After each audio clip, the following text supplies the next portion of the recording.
Welcome back, everyone. Today, Americans across the country are giving thanks for many things: family, good health, good fortune, an extra slice of pumpkin pie with whipped cream, and more. But there are progressives attacking Turkey Day. Folks can't have nice things. They want it called Truthsgiving. Their website says the truth will not be whitewashed. They want Americans to reject colonial holidays that perpetuate dangerous stereotypes and whitewash history.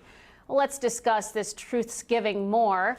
Let's bring in our panel: Landon Starbuck, founder of Freedom Forever, and Melanie Collette, former vice chair, New Jersey Federation of Republican Women, and the host of Money Talk with Melanie, and a Project 21 volunteer. Ladies, welcome to you both, and happy Thanksgiving. Happy Thanksgiving. Happy Thanksgiving. Landon, I'll start with you. What's your take on this Truthsgiving nonsense? Well, I don't know about you, but I'm turning off the TV. We're not watching the Macy's woke parade over here. We are just being thankful for our family and the people fighting so hard to preserve our traditions. And we don't give any power to those voices that are trying to destroy our country, our foundation, our faith, our morals, our values. So today and Christmas as well, we are not turning on the television, and we're not turning on the news feeds that promulgate this woke nonsense. Yeah, Melanie, I think so many people are just tired of everything going woke, whether it's sports, whether it's awards shows in Hollywood and their opinions, whether it's the holidays that we can't have without people trying to divide us. Where is this coming from? The woke refuses to let us be happy. And this is coming from a sense of being able to control us, a sense of being able to keep people divided rather than united. If the country was united, especially by race, imagine how powerful we would be. The left does not want that, and that's their problem. The part that ticks me off the most is usually people who look like me are the focus of this ungratefulness, and suggesting that someone who looks like me should not be grateful to live in this great country. Yeah, Landon, what do you think it's going to take to change this conversation? Again, it's every holiday. If it's not Thanksgiving, it's Christmas, it's Memorial Day, 4th of July. I mean, the left just is out to cancel everything and change the way we celebrate our traditional American values.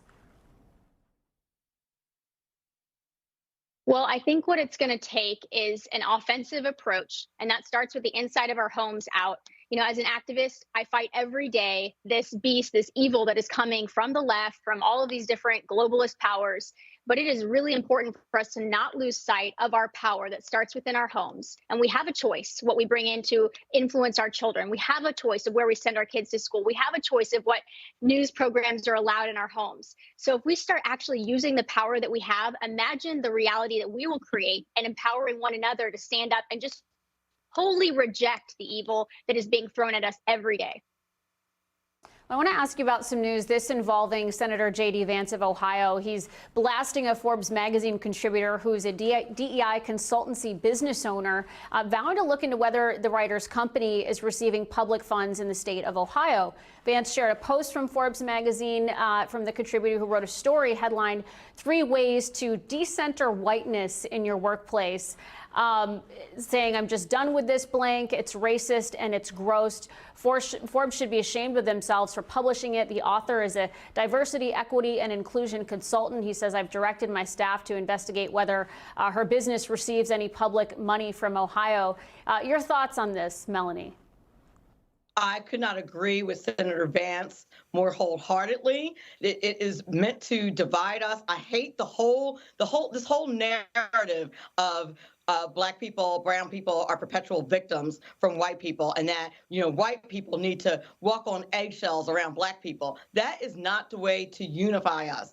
Focus on the fact that where there's life, there's hope. And in this country, we focus on being a more perfect union. And that should be our focus, not the color of our skin.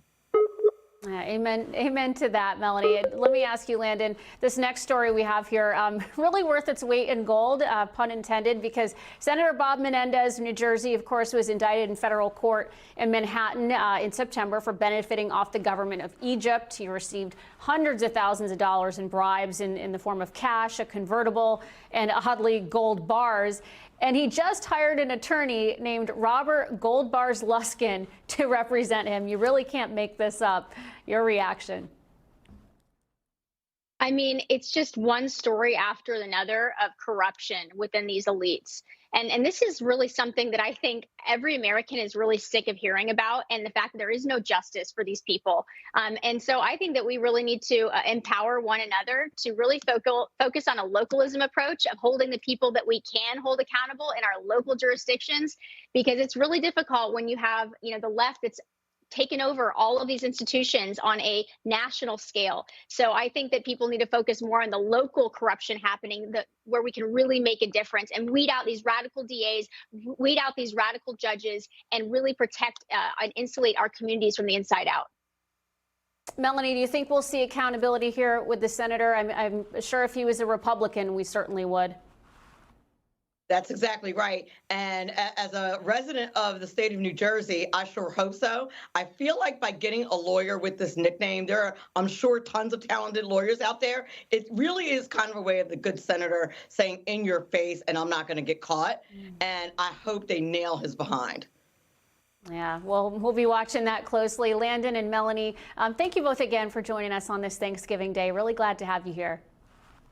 Thanks so much. Happy Thanksgiving. You too.